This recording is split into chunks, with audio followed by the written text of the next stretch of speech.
और तूफान के अंदर भी जिस तरह नौजवानों ने देश में संदेश दिया और ट्विटर पे ट्रेंड चलाया आपने कि भजनलाल हटाओ राजस्थान बचाओ, उसको शेडो बैन कराना पड़ा देश की सरकार को।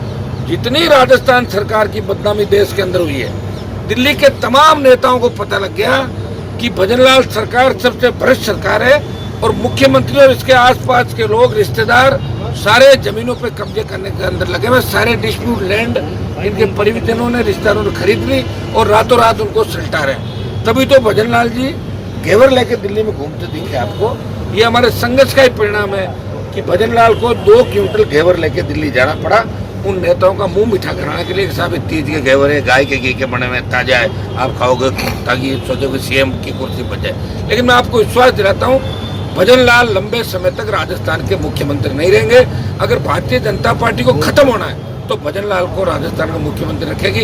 इस पंचायत चुनाव के अंदर ही आपको परिणाम नजर आएगा कि भजनलाल सरकार के अंदर जो लोग बैठे हैं, जिस तरह सीएमओ भ्रष्टाचार के अंदर सीएम रेजिडेंस, मुख्यमंत्री कार्यालय और भजनलाल जी के सारे रिश्तेदार और उनके साथ बेडम से लेके कम से कम आधा दर्जन मंत्री जिन पर आरोप लगे, वो सारे जमीनों का धंधा कर रहे हैं, भारी भ्रष्टाचार कर रहे हैं। एक ही बात कहते हैं कि मौका आया है और इस मौके में अगर चौका नहीं मारेंगे तो दोबारा मौका कब आएगा।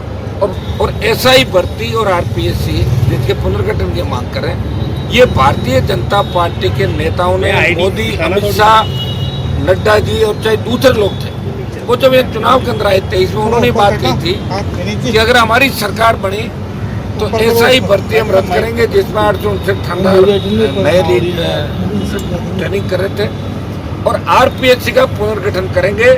उसमें जो बाधा आ रही थी वो कह रहे थे कि राज्यपाल के मार्फत दिल्ली ये जाएगा। आरपीएससी के अंदर उन्होंने बदलाव किया, चेयरमैन बदला और 7 की जगह 3 मेंबर नियुक्त करने का आदेश भी किया। पुनर्गठन करने की बात जरूर कह रहे हैं, लेकिन हमारी मांग है कि जो पुराने चोटे वहाँ बैठे हैं सारे मेंबर और दूसरी टीम जो 33-35 साल से नौकरी करें, उनको एक बार निकाल के सफाई करो आरपीएससी की, वो पुनर्गठन होगा। और इस भर्ती को आप रद्द करें। मामला हाईकोर्ट के अंदर चल रहा है, दिल्ली कूच का भी हमने कहा है और प्रधानमंत्री से हम वापस टाइम मांगेंगे कल इस मामले में। मैंने पहले पीएम से टाइम मांगा था, पीएम ने गृह मंत्री को लिखा, लेकिन गृह मंत्री से भी हमारे डेलीगेशन के साथ मुलाकात नहीं हुई।